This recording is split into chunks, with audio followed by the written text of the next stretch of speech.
ناظرین، خبروں کے سلسلہ کو آگے بڑھاتے ہوئے اب اپڈیٹ کرتے ہیں حویلی لکھا سے، جہاں ABC نیوز کے ڈپٹی بیورو چیف سلیم اختر جنجوعہ کی رپورٹ کے مطابق حویلی لکھا چوک شہیداں میں موٹر سائیکل اوورٹیکنگ کرتے ہوئے ٹرک کے نیچے آ گیا۔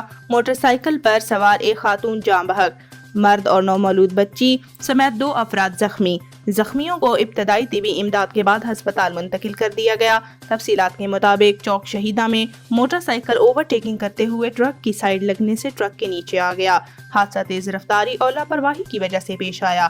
حادثہ میں موٹر سائیکل پر سوار ایک خاتون جاں بحق ہو گئی، جبکہ ایک شخص اور نومولود بچی زخمی ہو گئے۔ اطلاع ملنے پر ایمبولینس فوراً جائے حادثہ پر پہنچ گئی۔ ریسکیو ٹیموں نے زخمیوں کو ابتدائی طبی امداد فراہم کی۔